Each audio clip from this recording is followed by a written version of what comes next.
Okay, welcome to this session with SAPEPAA Succession Asset Protection Estate Planning Advisors Association.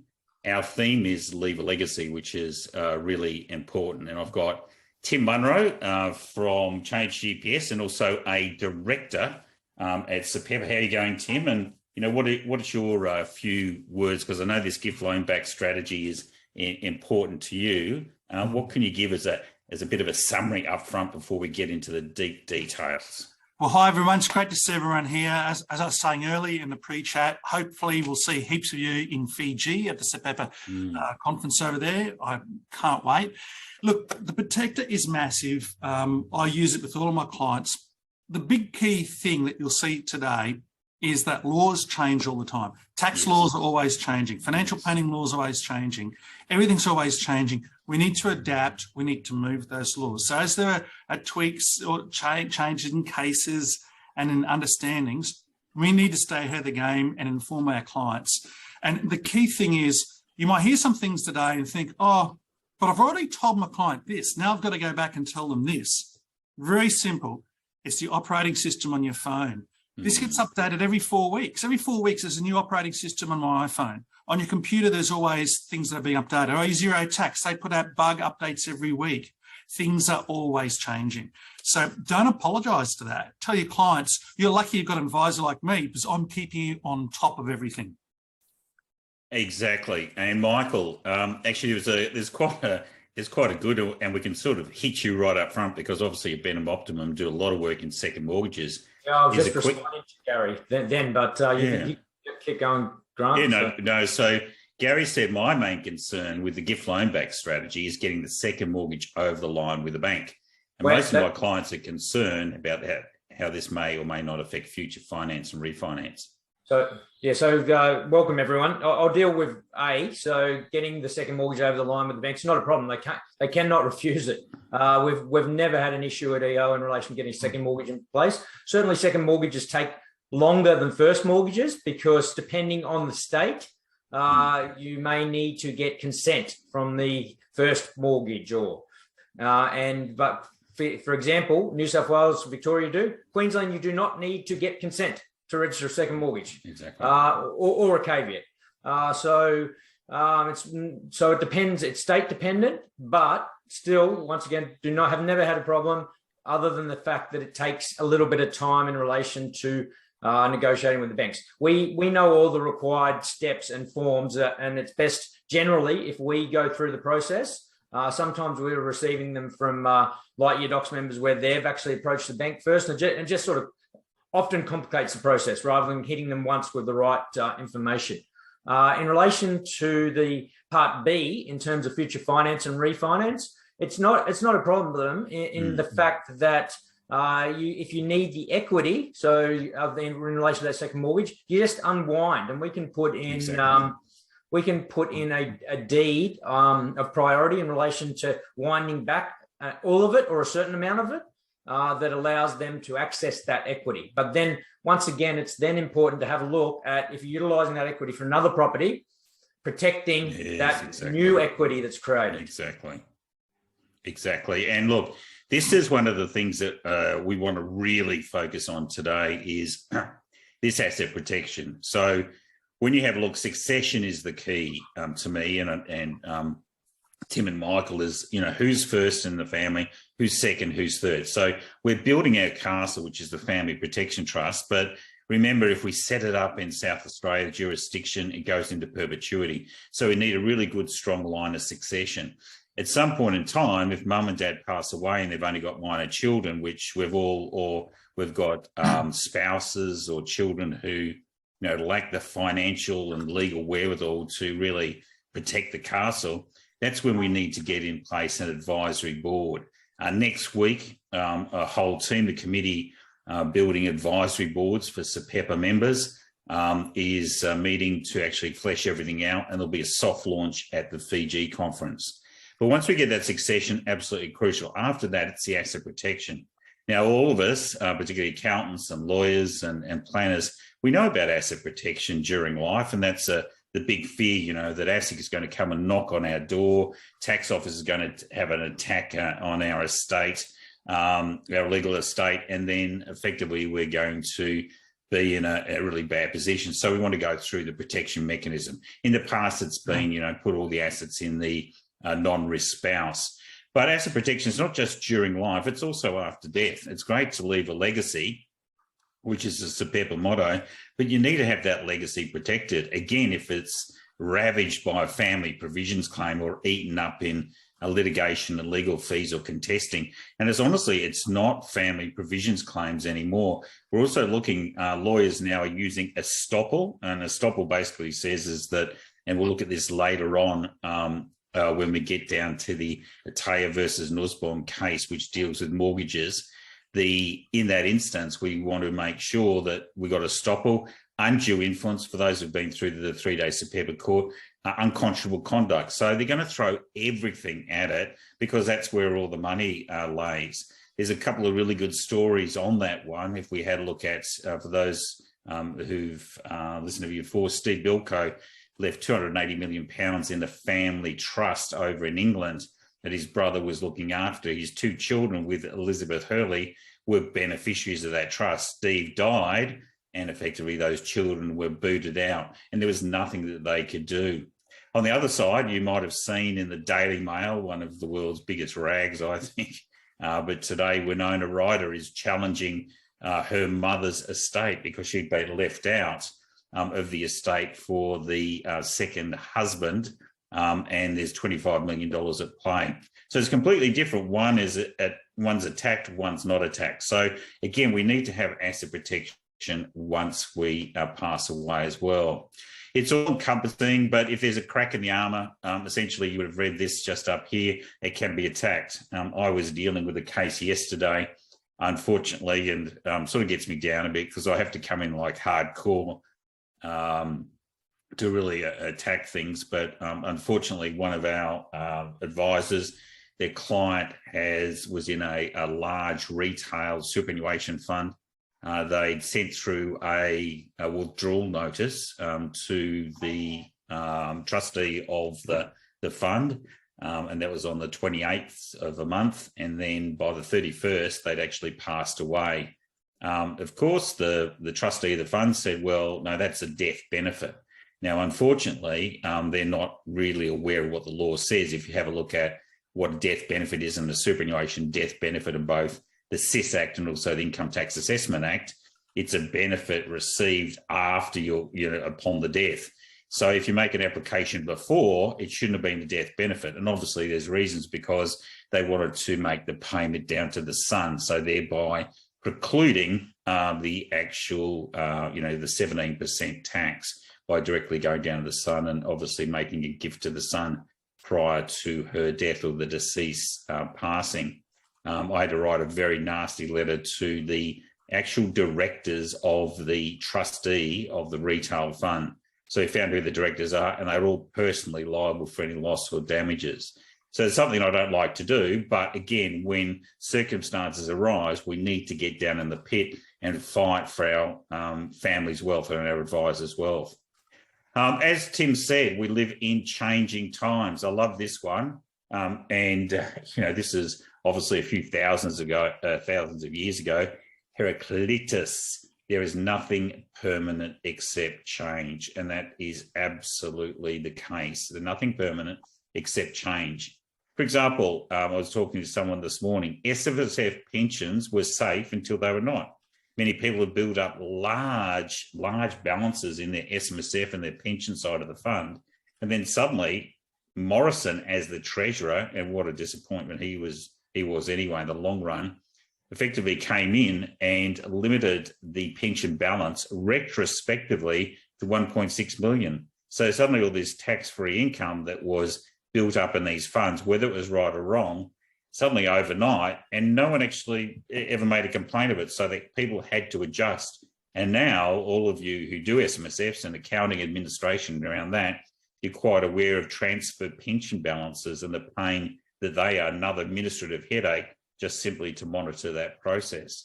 One that was recently, I'm not sure if you saw this, Michael and Tim, but Queensland land tax.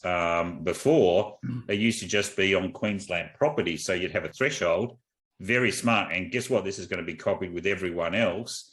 That suddenly it's your properties everywhere else around Australia are going to be part of that grouping. What have you been telling clients about atrocious. that? Yeah. Wow. Sorry, Mike, you go. Sorry, I'm just shocked. Yeah, look, in shock as well. We're putting together a change GPS update for members that you'll be able to send out to your clients about that. Again, how did this get through government? Everyone tends to kind of vote for governments, and then all this rubbish legislation comes through and no one holds them to account. It's absolute revenue raising and for nothing, just to cover up all their, ineptitude and spending and everything else. Again, what I'm finding is that as accountants make our clients aware, clients these days get angry. It's an angry world. I hate it. Oh, it's crazy, isn't it? Everyone just likes to blame someone. And sometimes when we give this news to clients, they blame us. So a couple of techniques I've been using is getting my team to say, when we talk to things to clients, and the client starts getting me phone and say, hey, listen, I don't make the rules, okay? But I'm here, I don't make the rules. So it's not, but what we're doing is we're letting you know what your responsibilities are. So we'll give you something in a VPP email from Change GPS to use with your clients, but just, you got to make certain that your team are battle hardened, because otherwise clients just lash out these days. They don't hold back. It's the world that we live in, and I don't like it, but that's the way it is. I know, it's all a tweaking. That's where I think if you have the big thematic that you're protecting a family's wealth for their bloodline, at least it gets you back on track for that. But there's always going to be tinkering, so that this measure obviously is going to be adopted by other jurisdictions because it's going to be a good revenue raiser. So you can expect it. You've had Victorians and Queensland and South Australian, bought property up here, think they're getting a threshold. Now, everything is going to be included. The next one I think is probably a good point for you, Michael. Again, over the last 10 years, we've had a very loose monetary policy. Zero interest rates. Cash rate for the RBA went down to 0.25. You've had the RBA governor coming on and saying, well, we're not going to raise interest rates to 2024. Whether it's right or wrong, I even saw Koshy in there, but he effectively went out and said, well, you said this, and then everyone jumped on it. And you saw all the cases, typically one is that people were borrowing money to put money into crypto. That sounds a good idea. Or borrowing it to go into investment properties. Now what we've got there is that, people have built up these multiple investment properties. We've had in 3 months, we've had 3.5% rate rises, and, we're still not making a dent in inflation. So that, for someone who lived in the 80s and remember, 17, 18% interest rates, there's probably a bit of height to go on there. But what are you seeing? Because that's obviously devastated some builders, and there's going to be a lot of people who are going to go to the wall with this. Yeah, there is, Grant, and it's just, obviously I held that mini event over a couple of days last month, and I talked about my thoughts in relation to the economy. I've always, as you're aware, I've always been very optimistic. And I've been through the bad times of the economies. But this is building up to be a position where I'm very pessimistic in relation to where we're at. The signs we're seeing around insolvency indicators, even requirements for business turnaround, dealing with the ATO and everything is just going through the roof at the moment. So we are in the position of scaling up in our space in relation to pre-insolvency and insolvency in relation to our panel of insolvency practitioners. And it's not construction. It's hitting everyone. I mean, people have utilised cheap debt. They're up to the debt. Their eyeballs in debt, whether it's through personal or resi debt or business debt or ATO debt. There's a large amount of secured creditors on balance sheets. It's quite scary. But the important thing is to act early and act now, and utilising strategies such as the gift and loan back strategy when done right and done properly, and when you are in a position of solvency is paramount. So we've got that solvency certificate there. Go through the process. We have a number of e-books, one which is an indicator of an insolvency checklist, one that's a checklist that we go through client files with, and I employ you to. I'm happy to send those out. I've sent them out to a lot of people. But it's a great business risk checklist that goes through all the different areas, including HR, structure, who are the directors, if there's loans to directors, etc., and goes through and analyzes all that. And if there are problems, do something about it now. We've been using this gift, and I can tell you, we've been using this gift and loan back strategy in relation to, with a partner of ours, Credit Reboot, when we've been going to credit negotiations, and it does work when it's in place, and it's in place in a timely manner and it's done properly. We're using it also in relation to negotiations from a business turnaround, pre-insolvency, insolvency perspective. Once again, when it's done properly with proper documentation. So that here from an insolvency side, so it's got absolute asset protection during life. It's a very important strategy. And I think that also going back to your scenario, Tim, that clients are getting extremely aggressive, which means that if they are get aggressive, they feel aggrieved, it doesn't matter what happens. That's when it's very easy for the lawyers to come in and take a pot shot at you as well. So, for accountants and also financial planners, it doesn't matter how squeaky clean you are. And particularly when the commissioner comes and says he's going to throw promoter penalties, and if you're in a company, that's a $5.5 million fine. We need to make sure that we've got our own house in order as well. What say you, Tim? Look, the key thing with asset protection using the protector is, and look, I've used it with heaps of clients, just like Michael has.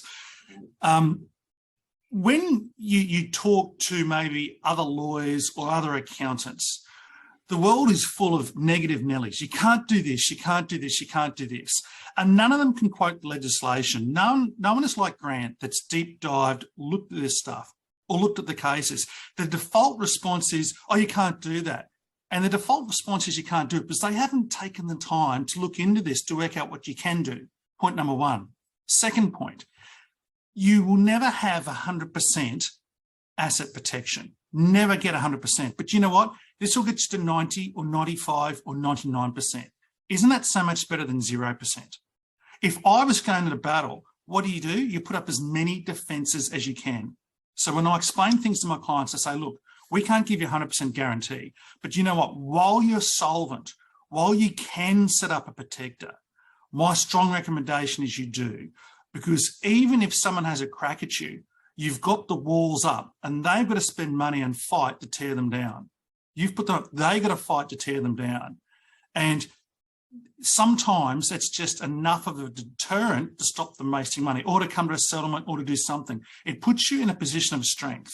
So I'd rather go into a battle in a position of strength rather than totally naked, as most lawyers and accountants would do and recommend, because they're too scared to give advice because they're gutless. Absolutely. But again, we live in changing times. You cannot not do this because you don't want to see clients go down, and you have to be in front of the curve. Clients love it. When you give them a strategy like this, Grant, they love it. They see you're on their side, like you're in the trenches with them. They want an advisor that's ready to fight with them rather than go, oh, I don't know if this is going to hold up. You got to fight. Remember the thematic is protecting family wealth for the bloodline. It's important. And that then goes down to when we get to estate planning. A lot of people, and I see so many wills, and you'll see one a little bit later on when we get into the Tyre versus Nussbaum, where the mum tried to keep the son, who was part of the litigation, out of the estate. And if you have a look at it, we'll be looking, when we come to Fiji, we'll be looking at family provisions claims in detail. But if you've been providing for someone and you go through the process and say, well, I don't want to provide for them anymore, they've had enough during life, that's not the case. It's actually the reverse. The more you've been providing during life, the more the child or the second spouse or whatever, they're entitled to it. So again, we've just got to be very careful for that. And it's the fastest growth area in law, which is these family provisions claims. We're going to look at putting assets in your risk-free spouse's name was a good idea until it was not. There's been a couple of questions in relation to the choice of jurisdiction of South Australia. I just want to let you know, it doesn't matter where you settle, where the assets are. It's actually the jurisdiction that you're making a choice of. There was a case 2 years ago where the Fairfax Retirement Fund, which essentially was a employee share plan put in place in the 1970s by Fairfax in New South Wales, assets, shares registered in New South Wales, trustee in New South Wales. So it's an existing trust that had been settled in New South Wales. They went to South Australian Supreme Court and sought, because the company that they had as trustee was a perennial, wasn't subject to obviously perpetuities, as companies and SMSFs aren't, that effectively they argued that they wanted to change their trust jurisdiction to South Australia so it's into perpetuity. And again, it was held not to be the case. So again, going back to what Tim's saying, it's important to keep up to date with actual law. I know I saw that, Martin, you were talking about some chatter from tax agents. The last thing you want to do is deal with chatter from tax agents unless they can actually produce the goods, show the receipts. And when we send this out and put it up on the SAPEPA site, that I'll put in that case so you can actually read that case, have that case as receipts, that you can change jurisdictions of existing trusts to make them into perpetuity. And then people freak out and say, well, hold on, that's a resettlement. That's a load of bunkum, because again, up until 2011, the Commissioner argued a change in beneficiary, a change of appointer, all of these things were effectively a resettlement. It was a brand new trust, be up for CGT and stamp duty. Then they went through Charles's case and commercial nominees, and the Commissioner was obliterated, had to come out in TD 2012/21 saying, oh, you know what we said before? Sorry, it's no longer valid. You can change the vesting date, which is the perpetuity date. You can change the beneficiaries, the appointors, the trustees, and effectively there is no resettlement. And still some people, you could argue blue in the face, they believe there's a resettlement until you put the Commissioner's ruling in front of them. Again, we need to have the receipts. You can't just go out and talk BS. You actually have to prove your case, which is crucial. And again, on Facebook groups is just seriously. I'll just echoing what you're saying there too, right? EO obviously does a trust deed stamping solution for Lightyear Docs members, and we do some weeks upwards of 50 plus trust deeds, and a large number of in South Australia.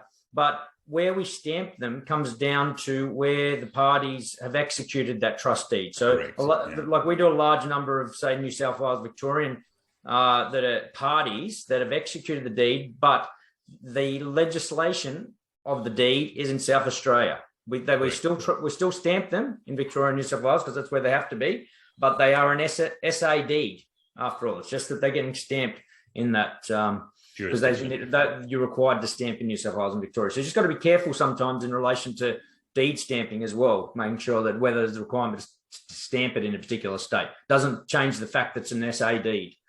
Yeah, and I'd like all of you, if you're really interested in this, I'll be doing a 2-day course on the mastery of trusts and also companies. I think it's the 10th and the 11th of November. Is it November this year? Yeah, 10th and 11th of November this year, before obviously the Fiji conference. Actually, it might be. Yeah, I think it's early in November, but we'll certainly let you know when that is. And we'll be going through who's the set law, the whole sort of thing, and that relevant cases as well that Mike was talking about.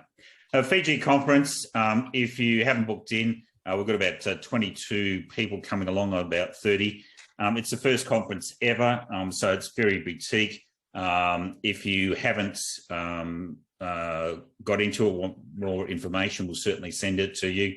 But otherwise, contact ash@sapepa.org.au. It's going to be very exciting, and we've got some international speakers, and we're certainly, by the time there, unlike most association conferences you see, we'll be spending the first day on marketing. Both Tim and Michael will be going through their processes, and you're going to be watching them deal with clients, or there'll be people in the room, and how they deal with that first meeting. So there's going to be a lot of exciting opportunities there, and you're going to walk away with real, valuable, practical, hands-on experience. And as I said, this concept of the Family Advisory Board, where we can insert it into the trust, and I'll be showing you that at Fiji, but also in more detail, we're looking at splitting trust for multi-generations on that trustee, or that trust deed and trust intensive. But we will be bringing the Family Advisory Board, which is a very exciting option for SAPEPA advisors.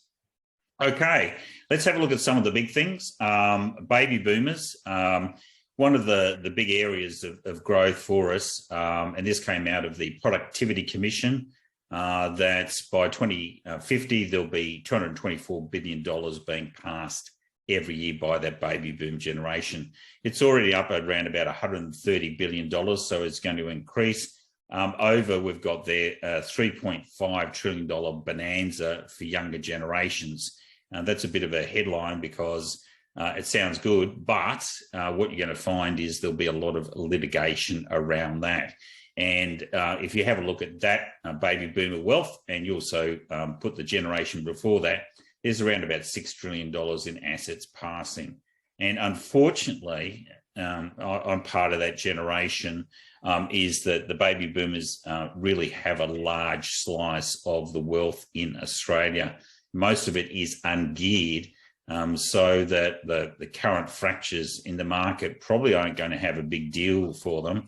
Rents have been increasing, I think, up to about 17%. So those holding investment properties are right in the position. If they've got shares, we'll see what happens there. I'm not a share market person, but this is a $6 trillion industry. Again, people need to remember asset protection on death. You don't want to get your assets being caught up in litigation.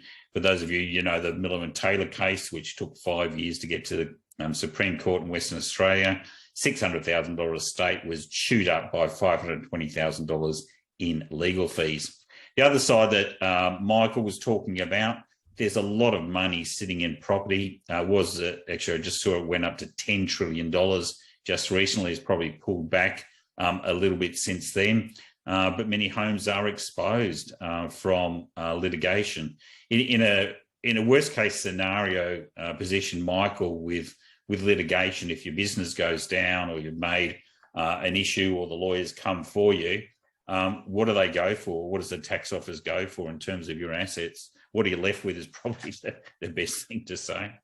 Yeah, well, they'll go after as much as they can. So while it's important to secure all your positions now, even if you what we do as part of looking at those review checklists that I was talking about earlier, it's not just trying to find entities or problems. It's trying to look at all the risk areas where you should be covering off. So, and being proactive now, putting things in such as gift and loan back strategies, utilizing PPSRs over director loans. So they're secured creditors ahead of other unsecured creditors, such as the ATO. Obviously, the ATO is extremely important, which I drum on and on about all the time, to lodge on time. And it just goes through some of those things, even looking at personal guarantees and stuff. Like we have personal guarantee registers, so that when you have to open supplier accounts, generally you have to put a personal guarantee in. So it's really important to have a risk register of all those things, so that you can, as Gwen Grant's just said now, when the ATO or whoever comes knocking, and if they do come knocking, that you are in the most protected bubble that you can be. You've put what Grant talks about, that big moat around your castle. And I often talk about, and I know I was with a client this week with Grant in a face-to-face meeting. We talked about the moat, throwing crocodiles in the moat, but I often talk about throwing sharks, crocodiles, piranhas in there. And is it impenetrable? I know we're trying to put as many barriers up as possible.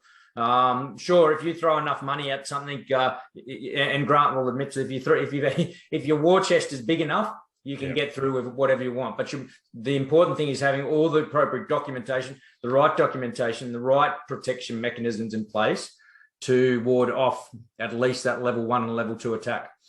So here's the deal. When we're asset protecting, what's going to happen? So Michael's already talked about litigation, trustee and bankruptcy, tax office, ASIC. There's a whole horde of them. Next stage is family law. So family law is a lot harder, but it's still imperative to make sure you've got everything in order. For example, I just want to give you a little bit of a hint here. The adult children strategy, I know that Tim has discussed and certainly was raised by Section 100A, but how many UPEs are sitting on the balance sheets of family trusts around Australia, and they're primed for family law takeover? Can you imagine the instance that most people are not aware but a de facto relationship where you've been together for 2 years, that all property is now matrimonial property, including UPE. So that if your child leaves a de facto, effectively that UPE can be up and running and be attacked. A couple of things on that one is that there's a lot of individuals who have UPEs in there that are not secured. So what do you do with that, Michael, to make sure that a UPE, which probably should be really converted to a loan, is secured against creditors? Because you don't want the tax office coming and blowing everything out and you're right down the bottom end of the food chain. Yeah, certainly. I mean, we put PPSR interest over UPEs, but definitely converting to loans even better, because the best position in relation to a PPS security interest for loans or loan-like events is to have a loan and security deed in place. That security deed must note the requirements of the PPSR legislation. And then we'll put the PPSR in. It has to be in within 20 days of the loan event happening. Now, if it is a longer term loan outside 20 days, does that mean it's not secured? No, it goes in effectively a period of 6 months where it is unsecured. However, there are ways in which we can recycle loans, and there's ability to recycle loans to bring them forward to effectively get them within that 20 days, depending on obviously the size and scale of the loan. But so if you actually, probably not a bad idea, if you converted your UPE to a loan, would that actually start that fixture again? Yeah, it should do. Because I mean, they're completely different. No, they'll probably actually look at the actual underlying transaction. So it's important. It'd be better if you transferred it to a loan, but recycled that loan at the same time. Another one there is if you do have UPEs and they're sitting in a trust which might be attacked, and we're going to be talking about the castle, the Family Protection Trust, then simply gift over the UPEs to the Family Protection Trust. It makes sense. So then that will now hit the balance sheet of the Family Protection Trust, and then Michael and his team will then go and secure it against the bigger trust. So you're actually protecting for example, if it's a child or anyone, again, from a family, well, potentially a family law situation, but also from litigation as well. Okay, I just want to raise this one. This is, again, we go down a track, we see a track, we go, it's like the commissioner, you go down, things change, so you need to change. In Commissioner of Taxation versus Bosnack, which came out last year, it's a full federal court decision. I'm not sure that it's been going to the High Court. One of the important areas is the full federal court used a lot of precedents for the High Court. So it made its decision based on what the High Court had previously said around the concept of resulting trusts. In this case, Mr. Bosnack, they used Mr. and Mrs. Bosnack in 2014, bought a $4.5 million property. As a consequence of that, they used a deposit from their joint account, and then the bank wanted finance and both of them to sign on as a lender, but the asset was put into Mrs. Bosnack's name. Going down the track, ideally, if we'd done that again, and if all of us had done that again, we would have gifted his share over to Mrs. Bosnack, but there was no document for that. So the tax office ended up going through a number of decisions, and essentially there's a presumption of a gift to the spouse in a marriage.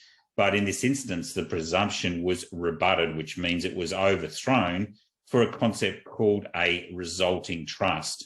So, for example, if I lent Michael my car for a period of a week, that's a resulting trust. Michael is a trustee on my behalf. Now, you're better off always getting a declaration of trust, but obviously it's going to be a resulting trust. So the full federal court used a whole range of high court decisions as precedent, and then struck down such that Mr. Bosnack's 50% interest in that property was actually held by Mrs. Bosnack on trust for the beneficiary, Mr. Bosnack, which then enabled the tax office to make a claim on that. The funny thing, and I haven't heard any background on it, but that actual property was settled in a divorce because Mrs. Bosanak had left Mr. Bosanak, and she was given that property. So it would be interesting to see what the clawback material was on that. But again, if you've got clients who've gone through this risk-free spouse strategy, then you need to go back and look and just tell clients it's perfect, as Tim said, it's perfect time is that there's been a change in the law, there's a new guideline or there's a new ATO, we need to then go and make changes and put in place, obviously, a gift loan back strategy. I mean, you probably see this all the time, Michael, don't you? Yeah, and I've actually reached out to Abbott and Morley through their great app recently, didn't I, Grant? And actually required that declaration for trust. It wasn't in relation to spouses or a non-risk spouse. It was in relation to two business partners. One who had been a risk business partner due to a previous life event, and the other he'd put in place effectively a friend, and they'd used a company from a previous advisor to buy a property in. They didn't use a trust. They used a company to buy a property, and obviously we're looking at putting the protector in for each of them separately, and we had to utilise through Grant and Abbott Morley a declaration of trust to establish equitable ownership in that property. Absolutely. And look, if you haven't used our app at Abbott & Morley, you can get it on the Play Store or the Apple App Store. It's Abbott & Morley Lawyers. If you go on there, you can ask us any question, and we don't, we respond most of the times. We had a question which was interesting yesterday. Someone saying that that a parent had shares that they were holding in trust for the child. And it's like, well, you can't be serious. I said, you've got to have a declaration of trust. You can't just put your name on shares and saying, oh, no, it's not mine, it's for the child. Again, you're going to have to go through a lot of litigation, because if it's a tax office, you get paid dividends. The commission is not going to say the dividends go down to the child. They're actually going to say it goes down to the legal owner. For that, you can jump on like your docs and do a declaration of trust. But as Michael said, if you don't have those documents, you're pretty well stuffed. You can see here, if you just jump online, most legal firms do gift loan back strategy. I want to go through that. It's been used around for quite a period of time. I'm going to go through what it is, the 6 steps. We've got a couple of nuances there for Lightyear. We're going to go through the cases, and then what we're going to do is our best case scenario, give you tips on what to go. Michael will come in from the insolvency side. He's already told you it's, provided you're solvent, you've still got, if you're doing a gift, you've still got that 4-year rule that applies. But we have seen, haven't we, Michael, a lot of insolvency practitioners put this into play. Yep. Yeah. So what we've got there is step 1. And you can see here, we've got assets over there. We've got our car. We've got the property. We've then got, obviously, we're not going to sell it. Ideally, and you'll see me talk about this a little bit later on, if we sold that property now, ideally what we do is we transfer the cash into a family protection trust and then lend it back. So as your clients go down the track and they realise some of these assets, again, on settlement, if they're secured under a mortgage, and again, you have to deal with event of optimum on this one, you transfer the settlement proceeds, what is left thereof, into the family protection trust, and then you end up with a dual banker, one being the bank and the other banker being your family protection trust. The concept there is to keep virtually zero equity or zero wealth in your own name. Essentially, that will help to protect it. So in this one, we look at the net wealth a person's got. As I said, cash is best, but we want to gift that net wealth over to a family protection trust. Now, for those of you who've been gone on the SAPEPAA course, then you know that we've got this line of succession. Again, succession, asset protection, estate planning. That's the thematic. If we can do everything in succession and asset protection and leave estate planning out, that's fantastic. So we need that line of succession. So the family protection trust that I've developed is unlike anything else that you'll see out there. you don't have any principal or primary beneficiaries. And the reason you do that is that we're finding we're making constant changes to that. Finding the light year training group, there's a change. You can do a change in beneficiaries, change in appointors, change in trustees. But as people get divorced, people die, you don't want all these laggard stuff that's basically sitting in your trust. So what we want to do is focus in on that line of succession. So who's the first family protection appointor? Who's the successor? Who's the second successor? And we can go down. I saw I reviewed one the other day. They actually went down 6 levels down to the 5th successor family protection appointor.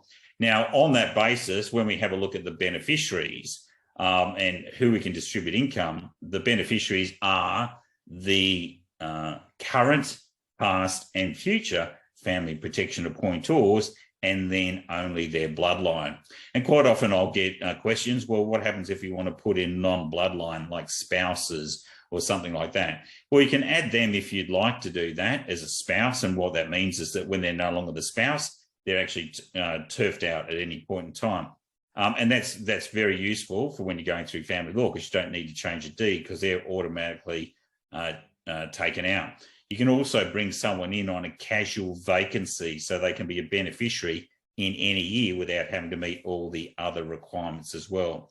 So that family protection trust is your castle. That's where we start off. And the beneficiaries are family, and really focus there on bloodline and lineal descendants. The important area as well is making sure that our trustee company is a special purpose family protection, because the last thing you want is the castle to be attacked through the trustee. If the shares are in the individual's names, what purpose is that if it's going to get attacked or subject to a family provisions claim? Lawyers can easily make sure they take control of that trustee company or get injunctive relief to prevent the executor of the estate, if it's an estate planning, or alternatively an individual, from dealing with those shares.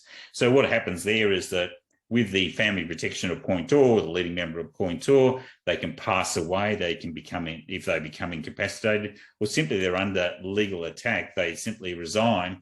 And at that point in time, if that event happens, their shares are immediately cancelled, and new shares and directorship and chairpersonship of the company is awarded to the next leading member or successor leading member. So you've got continuity, you've got security, and you've got certainty. So that's the crucial. And then obviously we do the loan back and the assets with the mortgage, which I'll get Michael to look at. So the key one is to build that castle, that family protection trust. I've gone through the process there. When you build that, it's okay to have it just sitting there with gifts and all of that sort of stuff. But again, we want to make sure that this is our castle. The best thing for a castle is to have all the assets in it. Ideally, when we have a look at Permi One case or any of these cases, ideally a client would transfer their family homes, they would transfer their investment properties, their other assets into these vehicles if there wasn't any capital gains tax and stamp duty. One of the areas that many of you might have a benefit from is that obviously stamp duty is a major issue. Hopefully in New South Wales, if that annual land tax comes in rather than stamp duty, that may ameliorate it and allow these strategies to take on a further course. But importantly from that, as the share market fluctuates, goes up and down, that if you've got shares that are sitting outside, have got capital losses because there's no duty on it, transfer those shares into that family protection trust. And again, if we're setting up bucket companies, have one under the family protection trust. So we want to start to really make this the castle and start to flesh it out, put the furniture of the family in there, the key assets. Now, obviously, a lot of us are stuck, but as I said before, we had, and I know a good friend of mine, Graham Robertson, is on here. Graham, I know he sold his property up here, a beautiful property up at Batinia, and then went and bought another one in Maroochydore. Now, as a consequence of that, once he gets his proceeds from the sale of his property, then it should automatically go into the family protection trust. And then we go through that loan back that Michael was talking about, that then security over that property as well. That's the best case if we can get it in there. What we're doing is through the gift loan back, he's done a gift of cash and then it's a loan back. And essentially you want to do that. And you're going to see a lot of your clients as well, when they downsize and go into a aged care facility or retirement home, that is the perfect time that when they sell their property to have the family protection trust, to put the cash in, they gift the cash over, and then you could buy the refundable accommodation deposit within that trust, or alternatively, if they're just going to pay day by day, effectively just leave the money sitting in there. So we want to build up that cash reserves. We want to build up the assets in that family protection trust.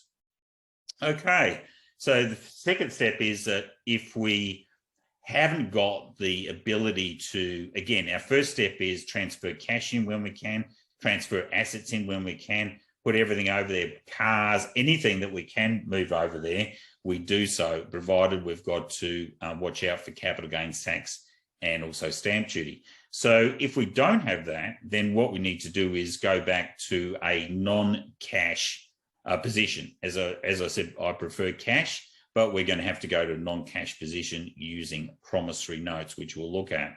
So what we do is we determine all the value of the assets. I know that particularly if you have a look at Tim and their systems, I think it's Lumion, at any point in time, you've got a value of the assets themselves. So it's very easy to bring it in.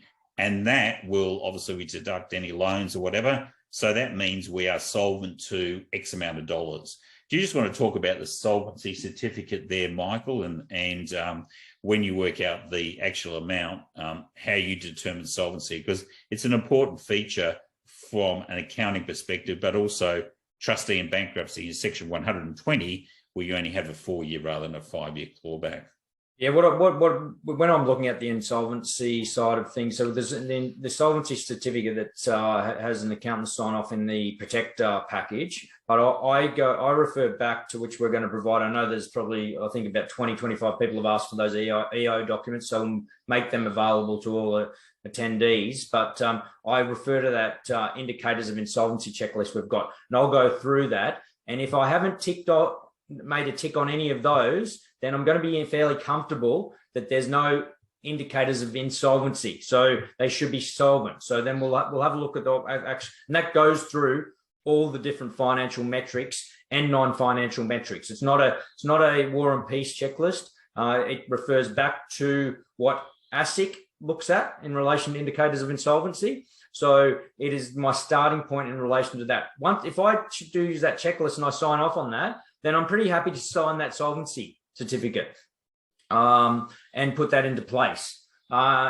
If you're not, can you still use this, the protector? Absolutely, and I have had some clients where there has been some questions on the solvency position. It just means that you need to ensure them and discuss with them that there may be a period in which there is at risk of an event. It doesn't mean that the structure or the documentation won't work during that, because it becomes a first layer of defense, but there isn't a risk if there is an insolvency event. So it's important that you cover yourself in relation to going through and signing off on that. It's better to do it rather than not do it. Correct, 100%. It's always better to do it than not do it. I agree, Grant. It's that first layer of defense that I talk about. So, and it's better to have the right documentation, the most important documentation in place. So, there is a question in there in relation from Debbie Potts on, did you need additional PI insurance to cover signing off the solvency certificate? I do not, because it's important that you understand what the difference is between being solvent and not being solvent. There certainly are, Debbie, some grey lines in relation to that, but there's no additional requirement. I am doing a lot of work with PI insurance companies at the moment from a SAPEPAA perspective, and also from Lightyear, and I've been speaking to a number of members on the Australian Brains Trust group around it. So, and I know Tim's done a little bit of work. So I've got a group that I've worked with when I was in an ASX CFO role, who are willing to come to the party in relation to a potential new product to market that will allow a lot more comfort. So there's a bit more work to do around that as well. So signing up on those documents, it's a statement of fact. Like, what with this estate planning app that we're putting together, which I'll talk about a little bit later on, when you put your clients details in for individuals, companies, trusts, whatever, you'll be able to filter it. So for an individual, you'll be able to do a very simple statement of assets and liabilities with the solvency declaration on the bottom, which you'll be able to use for banks, but you also primarily use it for this. And I'll talk to Michael. We'll augment it with some of the questions he has about insolvency apart from assets and liabilities. That's a statement of fact. You're signing off on, this house, approximate value is $1 million, bank loan $500,000. Now, if you sign off on that, you can't get in trouble. Yeah. As long as those figures are correct, as long as you've had reasonable information, to put those figures down, you're only giving that solvency certificate to your client. It's not to the bank. No, and what I do, and Grant was alluding to at the start of the question to me, Tim, was that and this will be fantastic once we have this in this app as well. But at the moment, we have a spreadsheet in relation to when, especially for the protector, where we're gathering.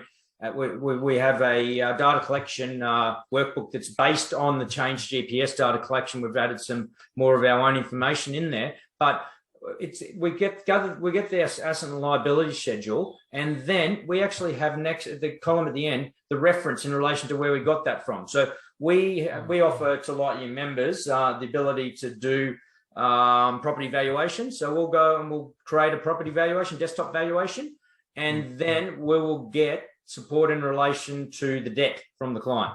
We then have our supporting facts that Tim's talking about. So then we'll go through in relation to the same thing, because we'll get a red book value as well, which you can get a red book value for free, or you can get if you want an even more accurate one, you can pay for it, but the free one's fine.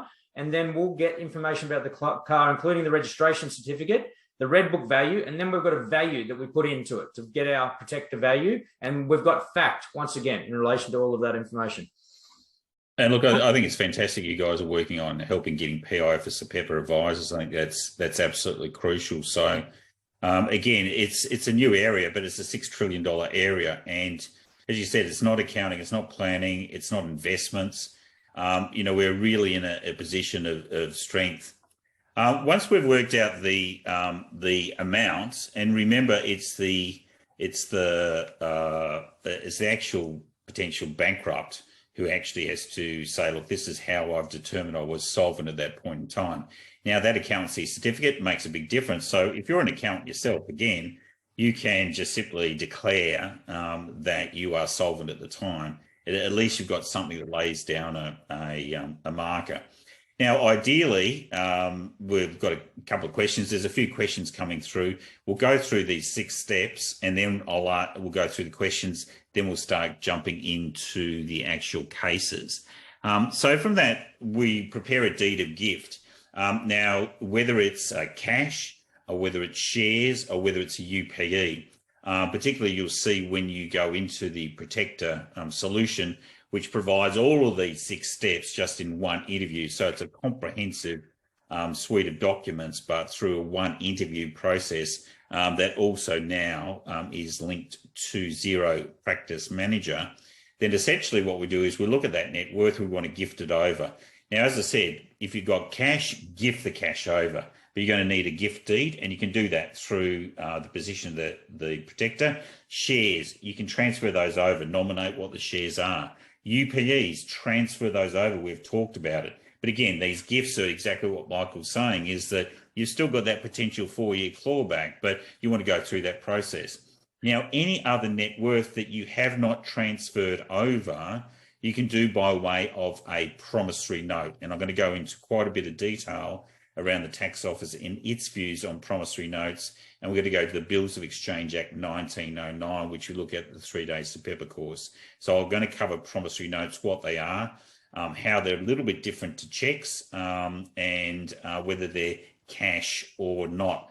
Famously, Lord Denning said they are equivalent to cash. So what we want to do is we look at our net worth, and then we transfer it over to the Family Protection Trust. There's obviously a set of accounting transactions for that, which I know Tim has mastered those. They'll go over as gift, and effectively there'll be equity over there. The important thing about it is, and this is crucial that I think a lot of people sort of miss out on, and you'll see in a court case a little bit later on, Once you do a gift, effectively that gift is locked and loaded. You can't make a change. For example, can you imagine giving, $10,000 to Red Cross and then come back later and say, well, no, I didn't really mean to give that gift. So gift is really important. Again, it needs to be evidenced. It needs to be by way of a deed. And a classic one there is where, I was dealing with a client yesterday, where a parent transfers money for a child, an adult child, for the purchase of a home. Is it a gift or is it a loan? Because this will come up in family court, and it's come up of a number of cases. And if you have a look at that, if it's a gift, then it becomes matrimonial property. If it's a loan, then it's to be excluded from matrimonial property. And exactly the same is going to happen in litigation and also estate planning. I can tell you that Bosanak case is going to be an absolute cracker for the family provisions lawyers, because they won't. There's actually been cases now where joint assets that are held in both persons' names, you can pull apart those and then hold that, again, it's that 50% entitlement. So joint assets aren't automatically going to survivors. So what we want to do is we want to do a promissory note for that value going over into our castle to our family protection trust. And again, because there is no transfer of the assets, there is no CGT and there's no stamp duty. At this stage in Australia, there is no gift tax. One of the important reasons to go through this whole process over a period of time is the Grattan Institute has basically said, because the baby boomers hold most of the wealth in Australia, they're now in the process, the eldest of the baby boomers is 77, the youngest around about 59 or 60. Over the next 10 years, they'll essentially all be retired. They will not be paying tax. The aged care costs for the baby boom generation is going to be increasing. There's going to be significant amounts with dementia. And then on top of that, there'll be Centrelink payments as well. So that we're going to have the younger generations, the millennials, the ones after that, the alpha generation, and also Gen Z to a lesser extent, all will be subsidising or providing the wherewithal to look after the baby boom generation, which was twice the size of their parents' generation. Now, where is that money going to come from? You can either increase the GST, or their suggestion is twofold. One is to increase the underlying tax paid on superannuation death benefits to non-dependents. So currently, most of you are aware, it's 15% plus the 2% NDIS and Medicare. They're looking at increasing that quite substantially. And the second one is this concept of an intergenerational transfer tax. And most of you will be aghast at that. You'll say, oh my God, it's not death duties. Death duties were in place in Australia up until 1972. And I wouldn't put it past the Queensland government to sneak something like that in. But essentially, intergenerational transfer tax, there'll be a threshold, for example, $500,000 in a state, and anything above that, they've recommended that it would be taxed at 20%. Again, one of the reasons we want to have everything in a family protection trust, because if it's sitting out there in the estate, then obviously we're going to get caught. Usually, jurisdictions that have death duties, death taxes, estate taxes, or intergenerational transfer tax also bring them in with gift taxes. And there's no gift taxes in Australia at this present point in time. So the more we can give cash, the more we can give UPEs, the more we can give shares and other assets over. And again, we've got to be careful about CGT and also obviously be careful around not only CGT, but also be careful around stamp duties as well. If we can't do that, then we just do a gift by way of promissory note. The next step is the loan agreement coming back. So I might hand that over to you, Michael, because obviously we've got everything sitting in there. Part of the loan agreement, I'll let you do that, but the underlying value going back to the beneficiaries is going to be that promissory note. So they've issued a promissory note over, the promissory note's come back, they're now holding it, so it's effectively extinguished, but it's replaced by the loan agreement. So if you want to go through that one, it'd be fantastic, and then we can go into PPSR as well. Yeah, so what we'll do then is we'll take a mortgage over that loan position. and that may either be a first, second, or potentially third mortgage in relation to the equity that's sitting available. So if there's a first, it might be up to 100% of the equity sitting there if there's not currently a loan facility in place. Second, then it may be a portion of it.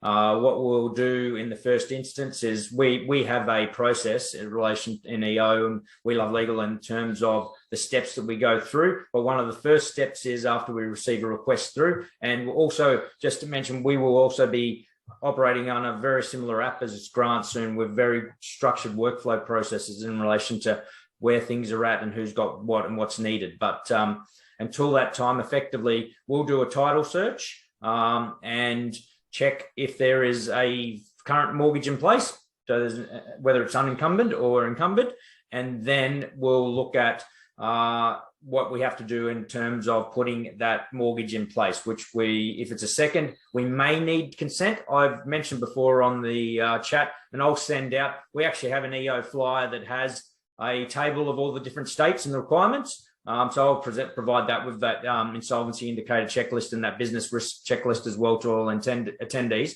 But effectively, if we do or don't need consent, we then create the national mortgage form, which needs to be signed by all parties. We need to verify identification and click client authority form in place. So that's pretty important, is it? Because the clients aren't your clients. I know there's been issues about that, and I know Tony at Abbott-Family.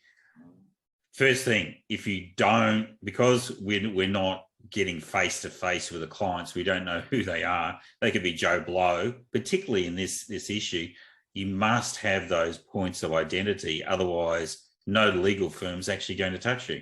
It's a requirement of law. Under the Tax Practitioners Board too, going forward, that you need to know your client and be appropriately identified your client. So absolutely. We needed a VII because majority of the mortgages we're dealing with, I would say 99.9%, are also electronically done. So we don't meet with the clients, even if we meet with them on Zoom. So we need to ensure, especially, if there's multiple parties on a mortgage, who's to know that Tim's not signing that national mortgage form for himself and his wife as well? So we need to go through a verification process where we're identifying each party with separate identifiable mobile phone numbers, separate identifiable email addresses. Our VOI process is great. It actually checks the IP address, makes them take a photo of themselves, and it takes a photo of any of the identification documentation, sends it straight back into us, password secured, and that step is done. Client authority form has to be signed just to give me authority to lodge that with PEXA. It's lodged and done. Assuming that all happens in a streamlined manner, then it can be done in a streamlined manner. We pretend that where we get problems are people not returning documents or people creating their own national mortgage forms and providing them to us. And then we go, okay, well, that's wrong. And then we're having to correct it and then getting it signed. And that's where some of the frustrations is happening. The best step to do is, once you create, say, this gift and loan back strategy, rather than thinking that I'm going to save money getting my own title search or creating the national mortgage form, contact us. It doesn't cost any money, and we'll tell you the steps that need to be put into place. In some cases, you are doing title searches, and I understand that, to get the actual title details to put on the protector, but we can also assist that with that process as well if needed.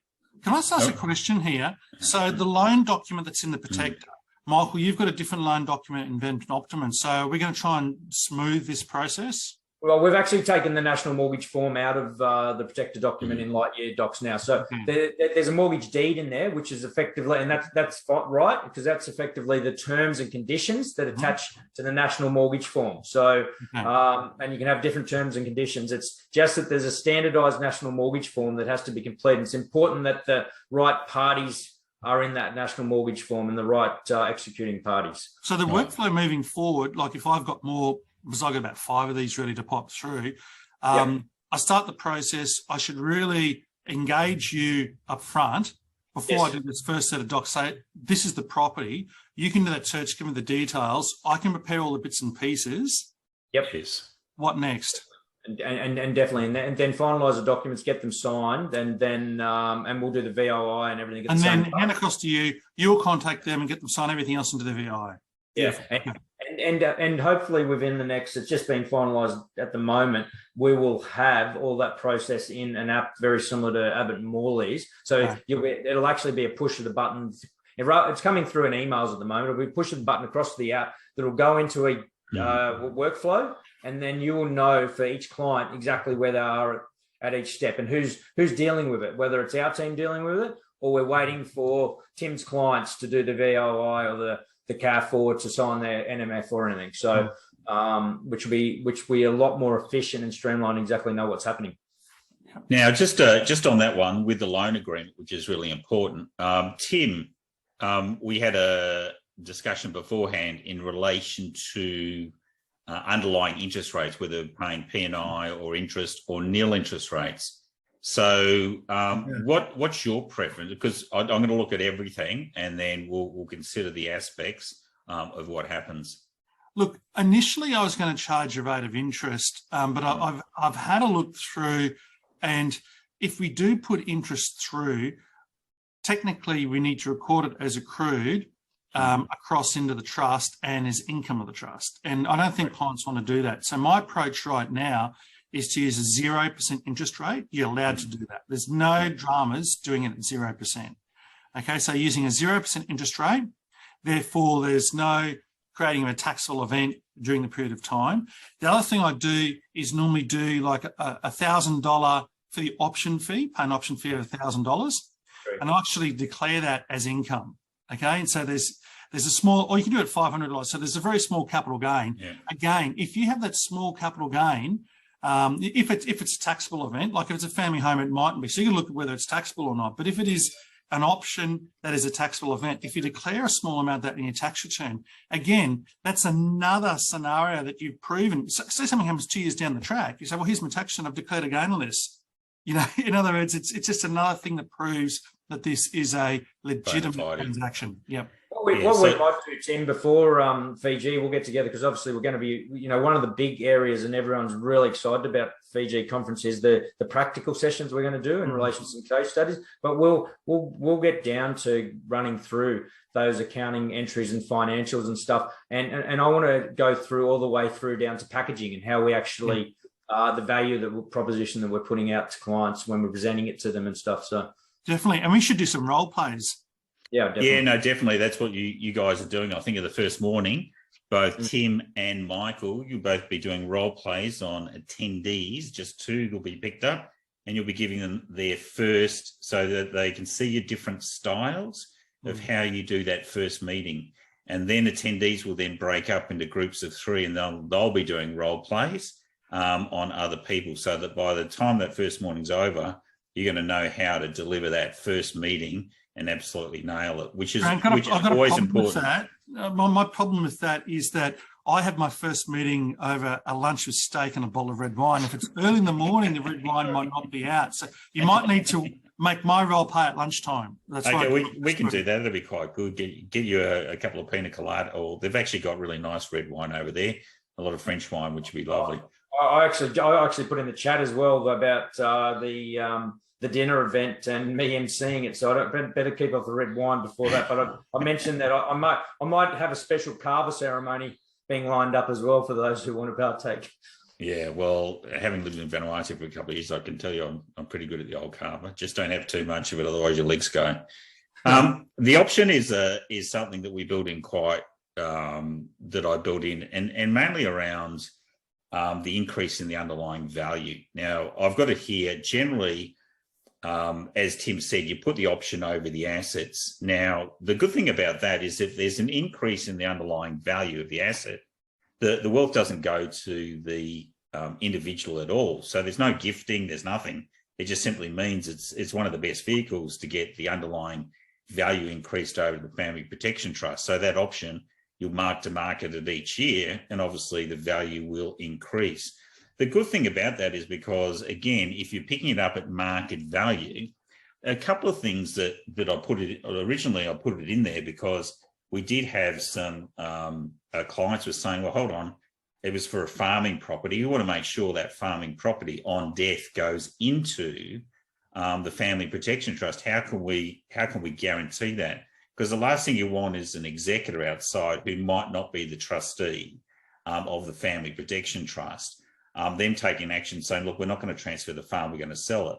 But if it's a family, an intergenerational family asset, they might want to have it in. So that's where that call option concept came in, that you can bring those assets into the Family Protection Trust on death, and potentially you can do that without duty and also capital gains tax consequences as well.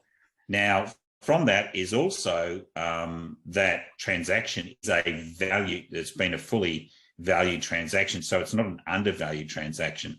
So the extent, and this is the thing, that's right from get-go. So as soon as you do the option, any increase in the underlying option value, which is reflected in the increase in the underlying value of the asset, is also going to be protected from the trustee in bankruptcy. So option is that extra twist that really makes a difference. The only thing is that you don't want to do it necessarily over the principal place of residence, because as Tim said, there's obviously the option increase in value can potentially be subject to capital gains tax. You don't want to do that with a principal place of residence. So there you can just continue to do a gift and loan back. We're now at Lightyear Group, we're now doing an extension of that. So with an existing protector you might have in place, Tim, that each year you'll be able to go back in and change a gift. You'll also find with a loan agreement, there's two elements of the loan agreement: the amount you're lending now and the amount you actually can lend under a facility. So for example, if it's a $1 million loan now, you might put in there as a credit line for $2 million, which then picks the upside on that. So that then you don't need to do a new loan agreement. You've got an existing loan agreement, but then there's simply, and we'll have a document there that both the lender and the borrower sign, so that the borrower can actually draw down further on that facility, and then that'll be backed up by a further gift.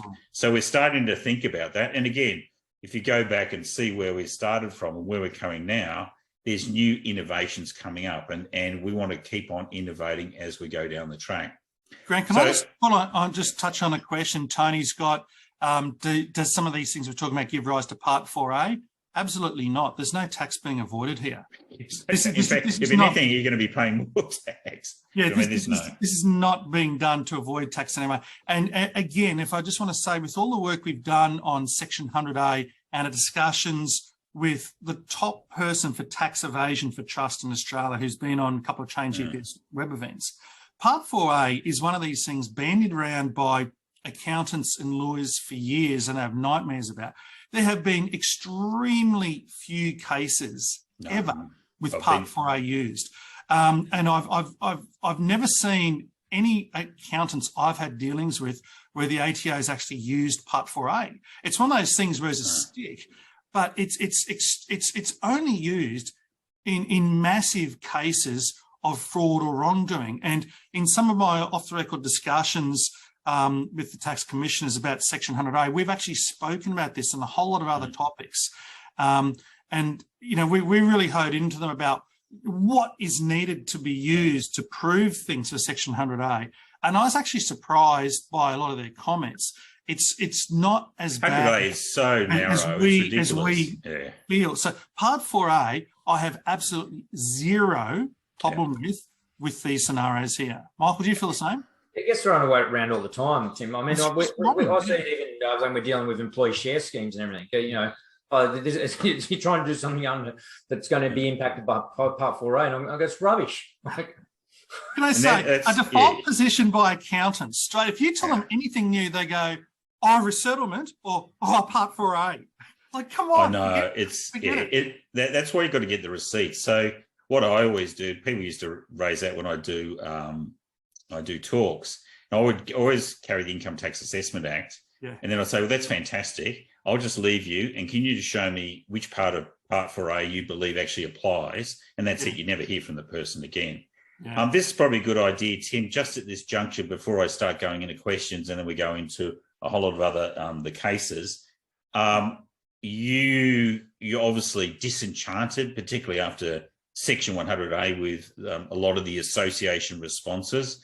And you believe there's an ability to get a lobby group of top accounting professionals, and not only that, but tax lawyers and tax professionals together to make some really good, strong, detailed arguments on some of these issues, because you're really being let down by what I think are really ever-hungry CPD organisations. Look, this is a big thing. And again, we might have a few breakouts, I might suggest, in Fiji to kick the ball off with this. But with what's happened with chartered accountants recently and the cheating drama with KPMG, people are just totally sick and tired of the unethical position taken by our professional bodies from time to time. And they're not there to represent us. They're not there to represent small and medium-sized accounting businesses. They're there to further the careers or the political careers of those involved in the management or chief executives. But that's all you see. They don't want to upset the government because they want their careers to go on. They're there to get renewal fees in, especially from the larger big four accounting firms. They don't really care about the smaller members. And it's I can say it for a fact, because the things that we bring up, the issues that we face, are not addressed in any way. And then, you know what, they come out and they'll have their summits and they'll talk all about things like sustainability and how we've got to do this and how we've got to, change our financial statements to do all sorts of sustainability rubbish.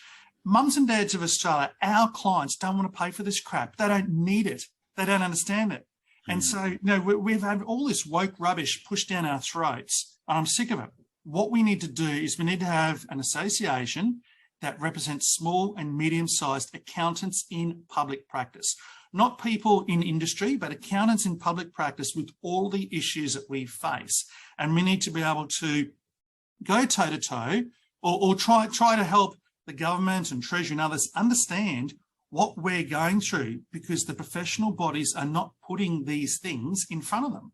And again, I know that for a fact, was in talking to the ATO and Section 100A, they were shocked that the issues that we brought up when we had 5,000 accountants on a web event, they were shocked that we're the only ones that brought these issues up. And I can see the chat going off, and thank you all. It's going crazy, Tim. We're open for, look, I want to do something, okay? I don't vote. I don't get involved in politics. But what I want to do is I want to contribute towards good policy discussions to help business owners and individuals in Australia. So other people can do the political stuff, but I want to be involved and do something and set something up and guide it. So we're open to all and any ideas. Grant and Michael and I will take the lead in this, okay?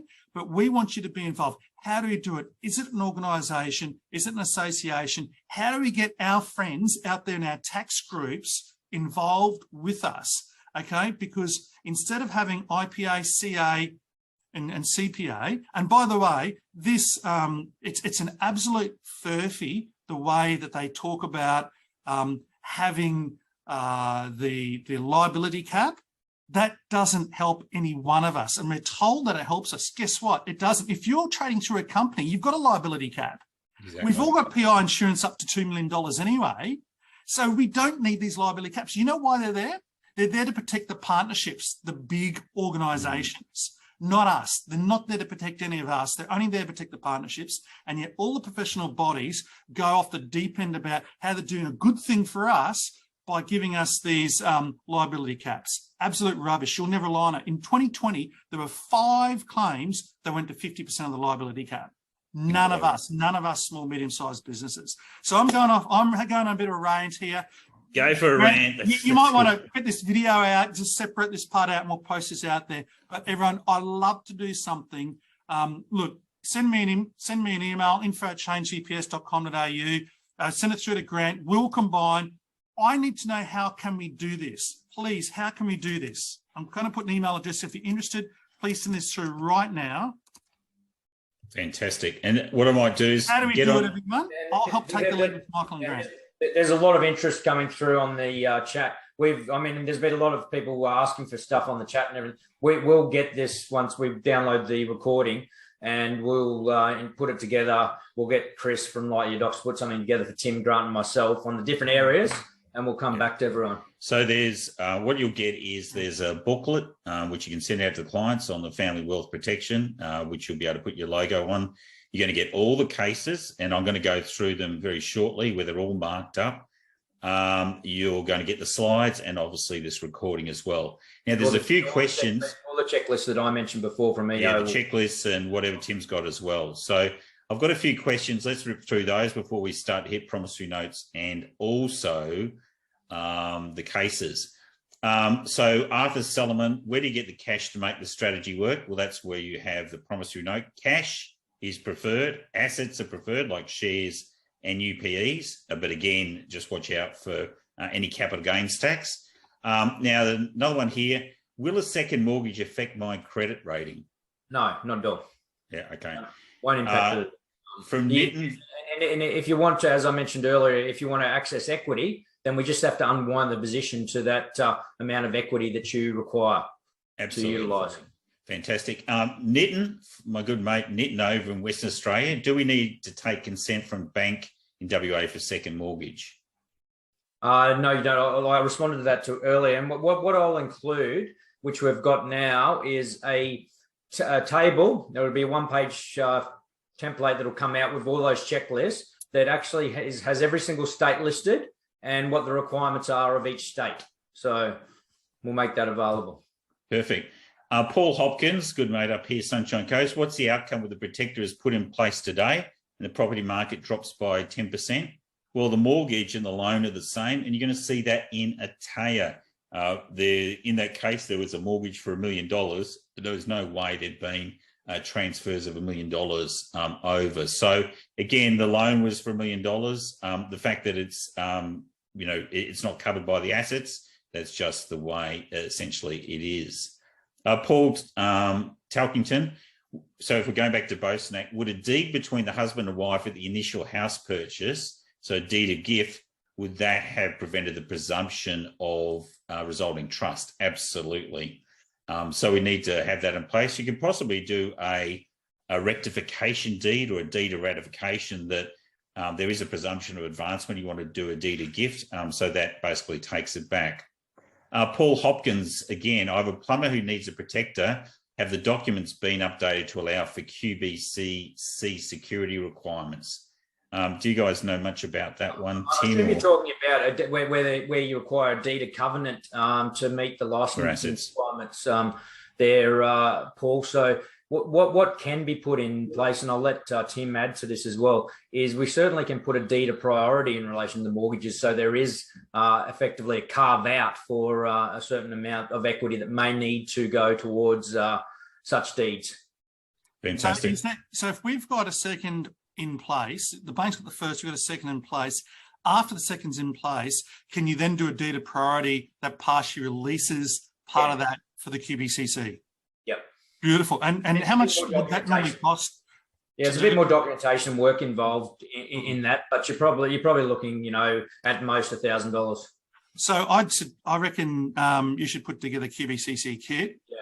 And definitely. Are you doing a MOXO? So MOXO is our support mechanism that we use at Abbott-Family, and it's really, honestly, it has changed our legal firm. You can't believe. Are you doing that for Venom Optimum? We're doing it for the whole We Love group, so that'll Fantastic. which come to CEO. We're also doing it for our direct CA firm, which I've sort of stepped away from that firm to concentrate on all this B2B advisory work for where our clients are the accountants and advisory firms. But and we've recently brought in who you met late this week, granted COO, to run our direct accounting firm. But we're also putting an app in that as well. But effectively, from the We Love group and the EO side of things, it'll come from Lightyear, or once you become a client on there, you'll be able to chat with us. As Grant said, we'll be able to share documents. We've got really structured workflows going there in relation to onboarding and also the process to go through each of the various things. And we've also got documentation on what I was talking about there before. So you'll be able to pull those templates down at any time and grab them when you need to. But and we'll be able to talk with the Abbott-Family app and everything from our app too as well. So Taritha, a bit off topic, SADs, properties interstate, any issues with that one? Taritha, it's not the deed itself. It's got nothing to do with the deed. It's the jurisdiction that you are choosing for the trustee to be regulated against. So the deed, as Michael said, it's going to depend on where it's been settled and where the trustee is. That's where it will need to be stamped.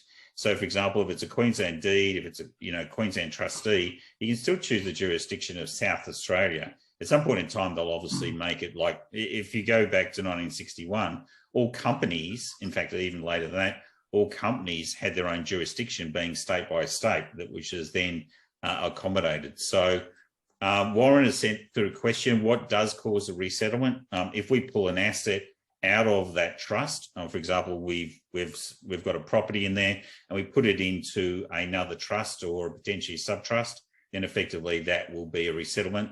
And as Graham, one of our most, again, who's on our board for the Family Advisory Board for the steering committee, says also potentially changing the default beneficiary. For Michael from Gary Musfilis, if an SA deed that has been executed in New South Wales has not been stamped, what are the consequences and what are the penalties, as the client was advised that an SA deed did not need to be stamped? We can still get it stamped. There is within the Stamping Act the ability for them to certainly apply penalties. Have I seen it in practice? Very, very rarely. So the sooner we get it stamped, the better. Good question from John. Is Queensland Revenue Office again stamping new trust deeds? 100%. John, to be honest, they actually never stopped. There's a belief in Queensland they did. There's just not the change that happened was there's not a requirement to have a deed stamped in Queensland. In saying that, I have seen even very recently, because we've helped some Light Year Docs members there where they've been requested to have a stamped deed, and it's a Queensland deed. We can and do arrange stamping of Queensland deeds. Unfortunately, like they are compared to the other states, they do take just a little bit longer to get stamping on. I am working with Queensland OSR at the moment around becoming a self-assessed stamper, and which will be able to mean that we'll be able to do it at the coalface. It's just taking a bit of time to get through that process. At the present, I have to deal with Queensland government, and we submit the deed on your behalf with a number of forms, and they come back. So hence why it's a little bit slower than for the other states that we deal with. Canal's got a good question. Can a minor become a successor appointor? Absolutely. So again, if they're a minor, but that is where that Family Advisory Board is going to come into play. Classic one that, if you know my line of succession, the way I talk about it, I always talk about the British royal family. If the Queen is not there, if Prince Charles is not there, Prince William's not there, they all happen to pass away, still you've got all the other lunatics in the asylum there, the next person in line is going to be young George. And if George is not around, then it goes to Charlotte. There'll be minors, they'll still be, though, King and Queen. So yes, but you need to have a good Family Advisory Board there looking after it. James Livingston, I have a client who wants their dad to go guarantor for a loan for their kids deposited by a property to get in the market. Could you please confirm that a protector, a second mortgage, would limit their ability to do this, and clarify that we could roll back the second mortgage by way of a deed to allow this? I don't think that really impacts on the guarantorship, does it, Michael, if you're looking at loans? No, yeah, I think it's immaterial, because being a personal guarantor, your personal guarantor, it doesn't matter if you're mortgaged up to the hill. In fact, probably the best thing to do is do the protector and give personal guarantees to everyone, because it's not going to impact. Parag, will we not be crystallising CGT on transfer of assets to Family Protection Trust? Absolutely. So the ones we don't have CGT or stamp duty, transfer over, and then essentially the ones you do that gift loan back for that. John Napoloni, could you use My Prosperity? Absolutely, to get the valuation. A lot of people do that as well. Debbie Potts, so the protector only works for assets owned by an individual. Can a trustee gift across assets to this trust? Absolutely. So trustee, depending what you have to look at, Deb, is go into the trust deed to see if there's an ability under the general powers of the trustee to make gifts. So absolutely they can, but again, just watch out for capital gains tax and also stamp duty as well for that one. Guy Quinn, how do you prove the existence of a promissory note and that was actually sent and then returned back? Absolutely, that's going to be by way of signatures that'll happen. And Guy, that's perfect, because that'll be a good segue very shortly, once we finish these questions, to go into the cases, because two of the cases, re-permi one, and the other one that was just escaped my mind, but we'll get to it. I think it's the Taylor case. Effectively, there, both of them broke down because, one, the promissory note did not have an amount in it, so you can't give nothing. And then the other one, it was, as yours pointed out, Guy, that it was not received back by the individual. So you'll see in the kit, when you sign, the signature will obviously, the trustee of the trust will receive the promissory note. They then endorse it back. So it all happens in a line, so that you've got that. What I would suggest strongly is, when you go through signing, to always videotape that session if you get clients in there. Videotape the session and show exactly what documents they're signing and in what line as well. Again, that again proves it's not a sham that they're going through the documents. Derek Sky, for the gift loan back arrangement, what are your thoughts on using cash installments to protect a larger sum than the cash available? Absolutely, I think that's crucial. When you've got spare cash, transfer it over, Derek. Great suggestion. In the case of shares, are you saying gift the equity of those shares or the shares themselves? Okay, so what we're looking there is, the preference is the shares, but if, for example, if I've got a bucket company out there with shares and there's like $2 million in assets in the bucket company, I'm not going to give the shares, because obviously there's a CGT. So what I do is I gift the equity over of those shares. But if I've got, for example, NAB shares that I bought, probably about maybe, last year, and they're underwater now, and I've got no CGT, then I'm going to transfer those over. Here's a good one. If I've got Bitcoin, transfer that over because you're underwater, probably on that one as well. Yeah, the other thing we do, Grant, which I know you asked me, but I didn't actually get to it, was we also put over, generally, we'll put over a PPSR security interest over the individual gifting the equity. And we'll do it without exceptions. So that's good. Capturing all of their assets. So is that what they call an all-PAP, or what's the special name for it? Yeah, all-PAP. So is an all personal and something property, isn't it? Yeah, correct. So you can either have, so there's with exceptions, without exceptions, or you can actually take a PPSR charge over a specific asset. So if we have an asset protection entity, which we often use as part of our structuring, where it's holding assets that might put a higher agreement back into the operating entity, we will take over a security interest over each of the individual assets under that higher agreement in place. But in this case, what we're saying is we're putting it across without any exceptions. Perfect. And, yeah. Perfect. There's a couple of questions, but I just need to get to these cases, which are absolutely imperative, so we can go in. What is a promissory note? I'm not going to go in. I could have clicked through here, and this would take you to all the materials for the SAPEPAA. If you haven't done the SAPEPAA course, 3 days. Once you do that accreditation, then you can become board certified at SAPEPAA. At this stage, TAFE are looking at taking up the course as well. But if you'd like to do that, contact Talitha at lightyeardocs.com.au. That's through Lightyear Training Group. Well, what's a promissory note? Again, the legislation has been around since 1909. In those days, there were no bank or bank transfers. So essentially, when trade was done between domestic parties in Australia, it was done by way of a promissory note. So I would buy a car off you, and then effectively, you would take a promissory note over me. At some point in time, I'd transfer that into cash. Now, if there's international trade, the problem about that is that it would take a long time for it. So a promissory note wasn't really the best vehicle. So they used a bill of exchange, which is a bill of exchange for goods. And that could have a duration of like 5, 10, 15, 20 years. And it would be discounted to face value. So again, the legislation's been around for a long time. Checks were inserted in at a later stage. But I just wanted to show you where the tax office has discussed this. So this is in making a contribution to a superannuation fund, no cash with a promissory note. In the case of a personal cheque or promissory note that is contributed by the maker, so you're actually contributing the note, the commissioner will treat the contribution as being made when the cheque or note is received by the super provider, only if the super provider promptly presents the cheque or note for payment and the cheque or note is honoured with cash. So again, if you put the promissory note, you can actually do it in specie if you want. So you can actually transfer that note back out and then transfer an asset in, provided it's allowed under Section 66. In circumstances where such a personal cheque or promissory note is not promptly dealt with, the Commissioner will treat a contribution as having been made only once the supervisor has obtained payment in cash. Again, you can wait for 3 or 4 months, but again, the Commission is probably going to defer that contribution. Now, on the pension side, this is quite radical, actually. Pensions and promissory notes, self-managed super funds. So this is SMSF D 2011/1.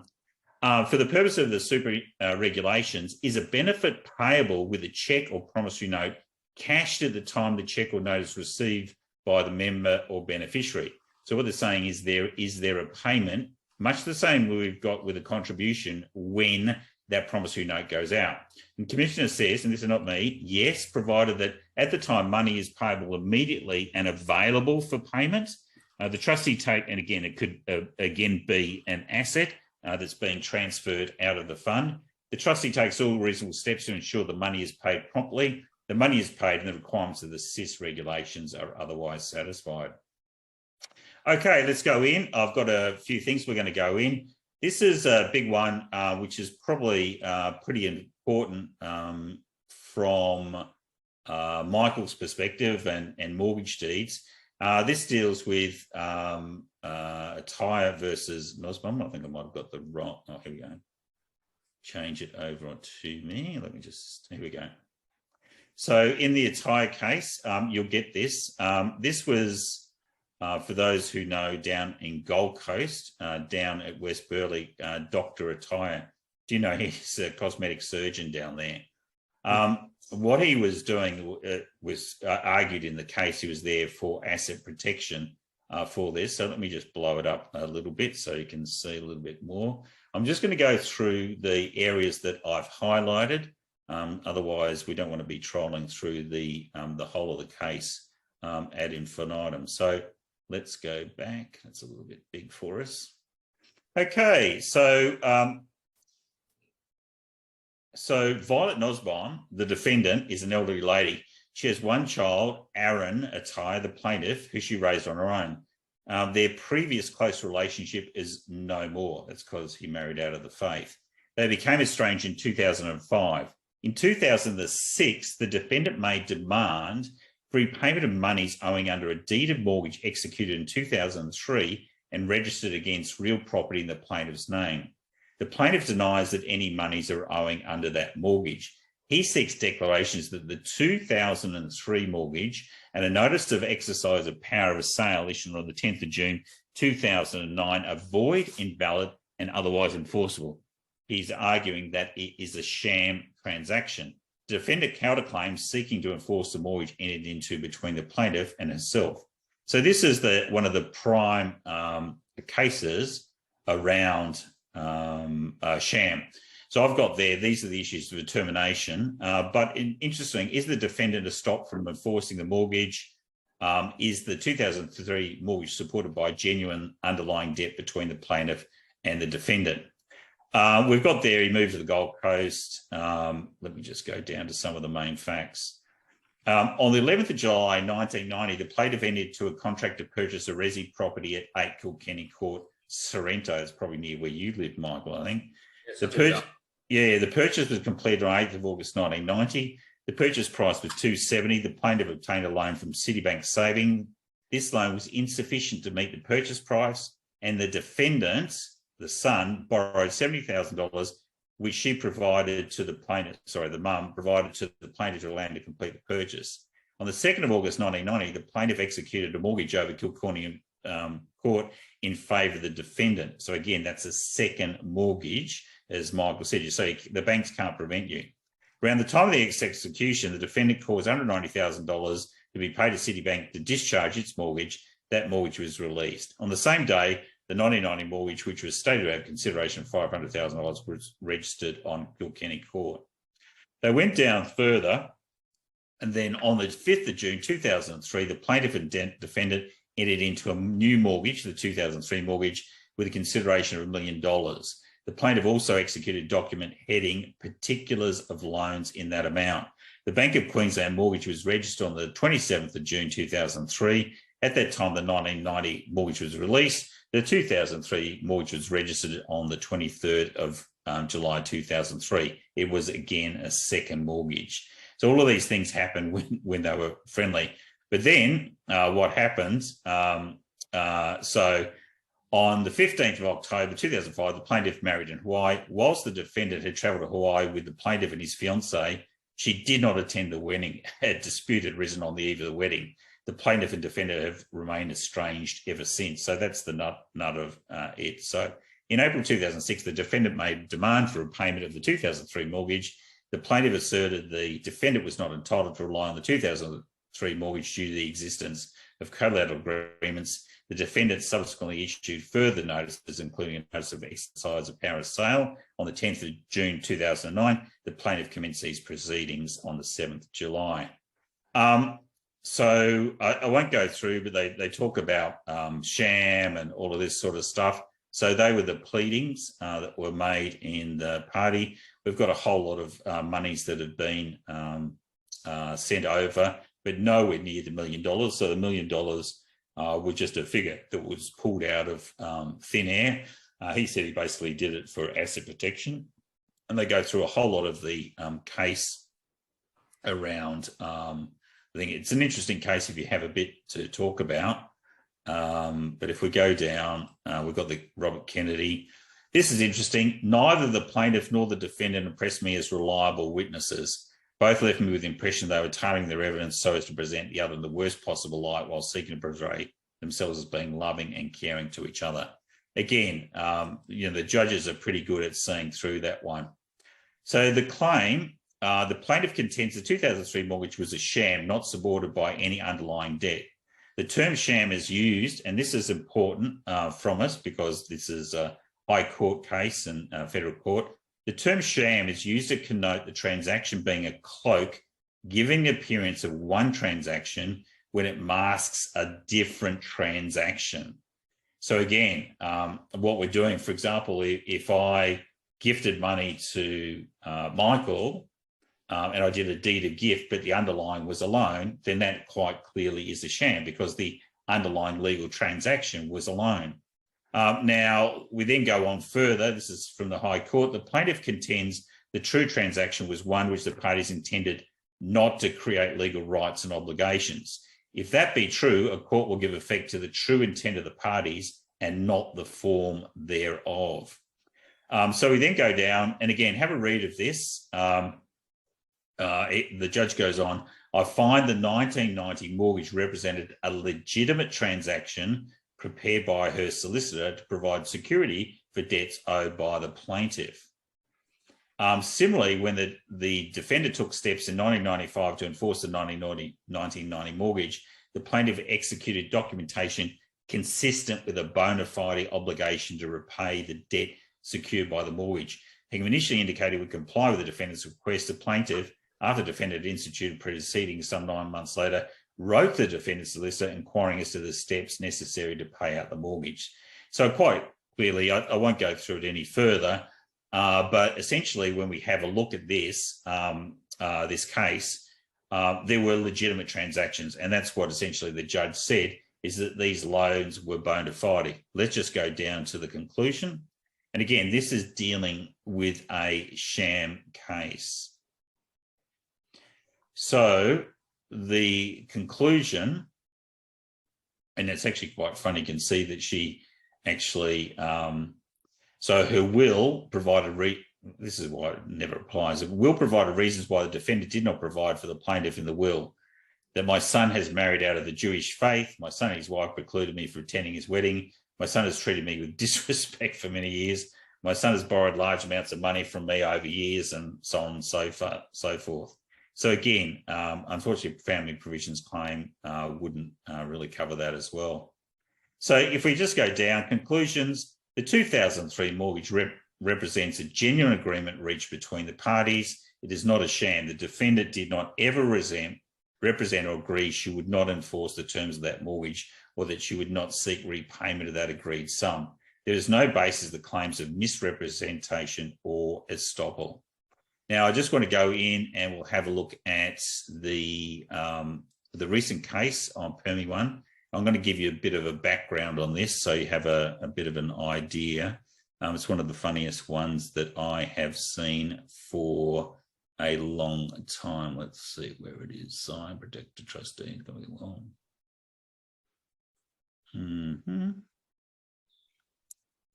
Okay, maybe it's just if I go back to the slides. I won't have time to go into specifically all of the cases, but essentially, if we have a look here, Turner versus O'Brien-Turner, again, that was quite an extensive case, family provisions. It was looked at in terms of New South Wales, but it was held to be invalid, mainly because in this case, what transpired is that the promissory note, there had been no value put in the promissory note. So there had been a deed of gift, but the promissory note was blank. So there was no value that was actually transferred.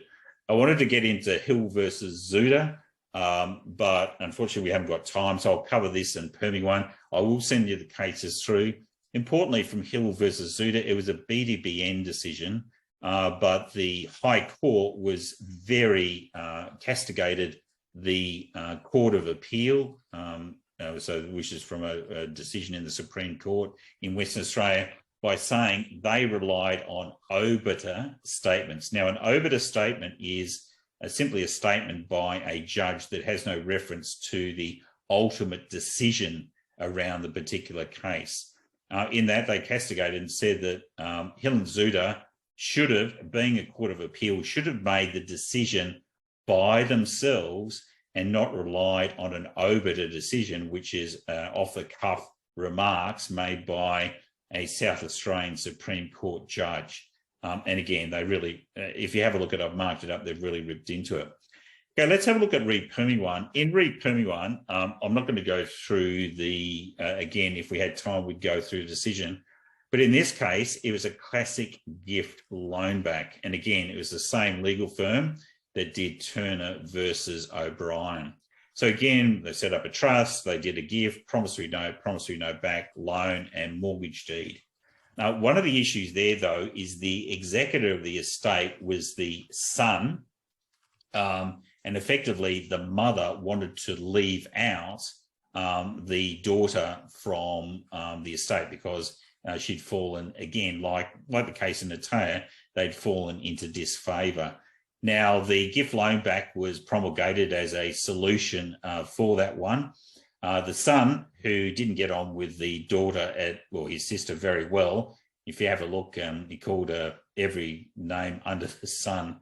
When you have a look, unfortunately, they got a transcript of a recorded conversation with his other sister around his sister, and the expletives which they put in the case are quite damaging.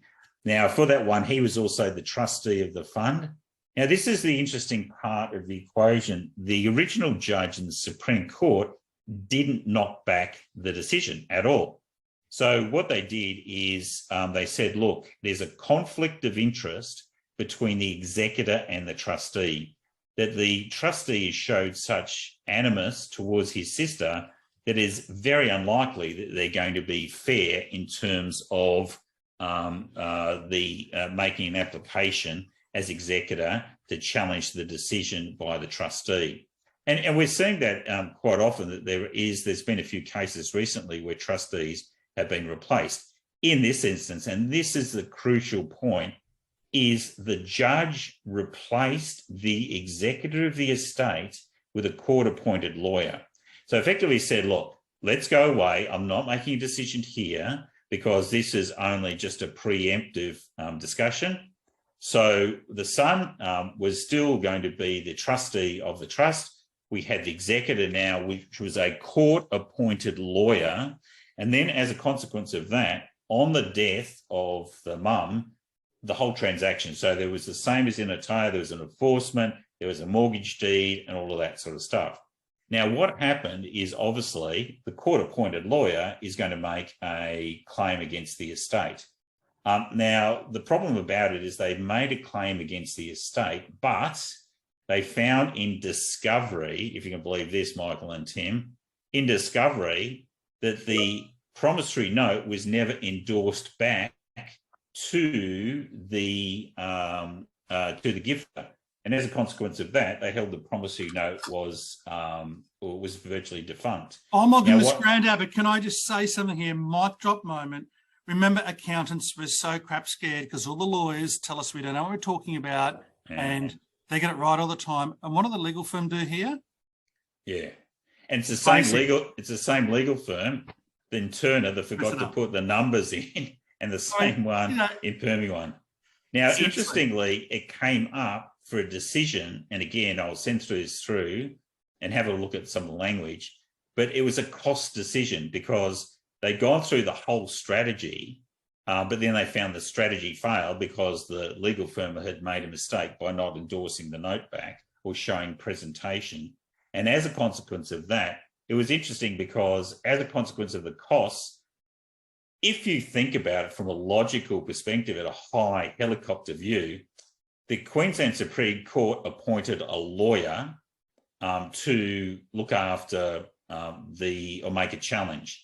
The challenge ultimately won, but then it came down to a cost decision. So in that one, the argument was that the party, the trustee, shouldn't be bearing any costs because it was a malicious presentation because it all failed anyway. But then the lawyer, or not the lawyer, the judge said, no, I'm going to award costs against you. And it has to do so. I mean, you can't appoint a court lawyer and then award costs or split costs. They have to, I think from a logical point of view, they have to look after that court-appointed lawyer to make sure costs are there. And essentially, at the end of the day, the court made two overt judgments saying, look, obviously I'm going to award the costs there. There was a stuff up here in terms of the documentation, and said, oh, by the way, and again, we know from Hill and Zuda, overt dicta has really no value whatsoever, particularly when you go back and have a look at a decided case of Ty Nussbaum, but basically said that the transaction was a sham and that the intent was never to go through, that the mother never wanted this transaction to be involved. And it's like, well, that's not true, because if you have a look at all the documentation, quite clearly she had this intent to transfer assets. And if there was no CGT or stamp duty, she'd actually put all the assets over there, so it wasn't an issue. And that's again why I think that call option is really important. The second one is he said, well, even if that's the case, then under public policy argument, then we should have that case, because really they're trying to get around the family provisions, which is not the case. It's not just family provisions, it's family law down the track for the next generation of children. It's also obviously litigation. There's a whole lot of different reasoning for that one, and public policy really would fit up, because if it was, Queensland would put in place similar provisions to New South Wales under the notional estate, which would have caught this up in the first place. There would have been a 3-year rule where it's actually all clawed back. So again, I think it was just a way of saying, look, we've got to award costs for the judge that for the lawyers we appointed. So again, I still think there's a lot of strength in it. And I know that a lot of the other lawyers have done this as well. So if we go down and we have a look at the cases of gift and loan backs, if we sort of wrap it up here, and I might get you back on, and Tim and Michael, we'll address some of the questions. I'll write the answers to the questions before we wrap up, just so we can close it off and then people can move away, because we're getting up to 11 o'clock. It seems to me the best thing to do is always cash, shares, UPEs, provided there's no stamp duty or CGT. Otherwise, what we do is we utilising essentially the utilisation of promissory notes, the gift over net worth that doesn't realise CGT and stamp duty, and then obviously going back. Now, when transactions happen to those events or to those assets that are caught by gifting that are subject to the mortgage or PPSR, that's when we release them from the mortgage or PPSR, transfer the cash from the settlement proceeds or the sale proceeds, move it into the trust, and then the trust will then go down the full lender going down the track. A few closing words there, Michael. Sorry, I was just reading an email. That's okay. Few closing words. On the event.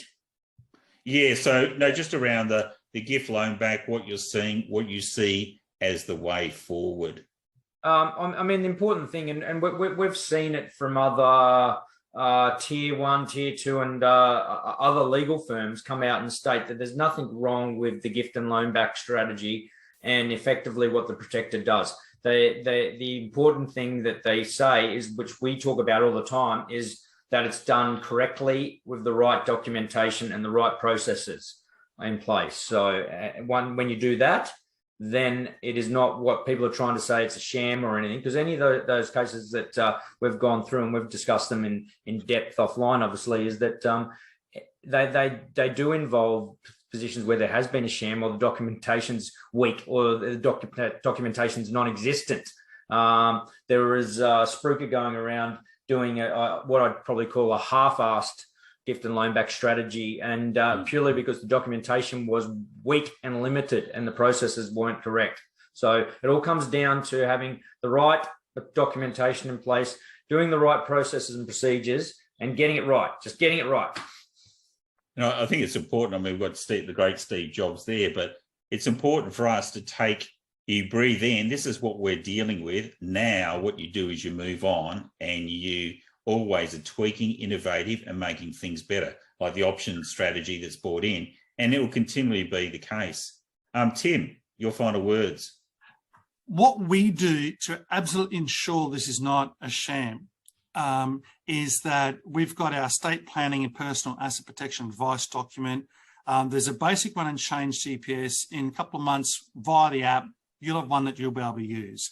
And if you give the advice and estate planning and asset protection first, okay, and then you implement all of this, anyone can jump up and down. You can't say sham. You've got an advice document before you've done this where you are telling your client what you need to do to protect their assets so they're available for intergenerational wealth transfer.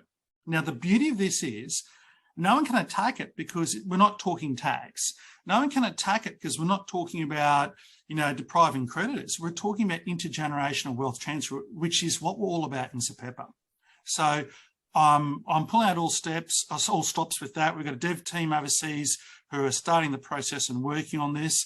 Obviously, Grant and Michael will be using the beta version with me. We'll be ironing out all the bugs. Hopefully, you'll be able to see it and start using it, definitely from Fiji conference. And this will be the missing link just to make everything work together. Make it easy for you to charge $1,500 to engage your clients, and then no one will be able to question what you've done because it's based on an advice document, which is all about intergenerational wealth transfer. And I'll just leave you the final words. If you're not a board certified SAPEPAA advisor, then come along to the next course, which is the 22nd and the 24th. You've got 3 days with me. It's all live and online. You're going to get all the materials up front, all the videos from the last session, plus the videos for this. So please contact Talitha at lightyeardocs.com.au. It's worthwhile. From that, there's then assessment, which takes around about an hour or so, multi-choice questions, which then enables you then to become a board certified SAPEPAA advisor. So again, this is a new movement. The same way that you're all getting momentum and motivated about starting an association where you can make proper consideration and discussions with the tax office and the government and not leaving it to the bodies.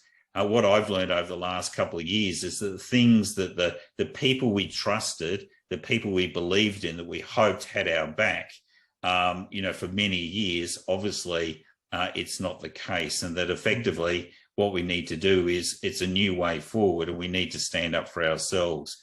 With this, there's, as I said, between $6 to $9 trillion, which are going to be opening up, and more of our clients are going to be subject to litigation. And that's just a sad thing. We're there to protect family wealth and, more importantly, protect it for the bloodline. So, Michael, what's the best way for people to get in contact with you? In relation to EO, probably the easiest way is to go registrations at eventumoptimum.com.au. If you want to get in contact with me directly, then go Michael at iloveaccounting.com.au. I'm happy to jump on a Teams discovery session at any time, but I'm doing a couple on mortgages this week where people are doing theirs for the first time and stepping them through the process. Other than that, there will be contact details on the material we send out on those checklists and business risk assessments and everything else. So look out for that. Actually, it might even be worthwhile if you've got some time, if you're going to send out these materials, maybe set up a webinar just for attendees and SAPEPA of that mortgage process you're going through. I think it'd be great because that's the hands-on, the detail that, as Tim said, you rely on the law firm, the loyal law firm stuff up. So we've got to make sure we're really on top of that. Tim, your details and social media, etc. Yeah, look, info@changegps.com.au. I just put a link in there for a Change GPS summit we're running the day before Xerocon in Sydney. Michael will be down there. He'll be joining us on part of the sessions. We're going to get highly controversial. It's for accounting firm owners. Should your team be back in the office or should you be allowing hybrid? What's better for their careers at the end of the day? And Michael's going to join us. We're going to be going super hard on this and quite a few other controversial subjects, including maybe touching on this professional body, the sort of thing that we want to put together. So for those going to Xero, this is going to be premium food, premium drink, absolutely premium conversation the day before Xerocon, 6th of September in the Ivy Sunroom down in Sydney. Ooh, nice. That's lovely. Yeah, great spot. Rooftop bar up there as well. Well, we will be transitioning upwards. You've got a pool bar up there as well, so watch out. About 6 levels. Yeah, it's going to be fantastic. So I put the link in there. Join us there, everyone, as well. And also, if you are part of SAPEPA, jump on sapepa.org.au, come along to Fiji from the 12th. There's a beachside cocktail party.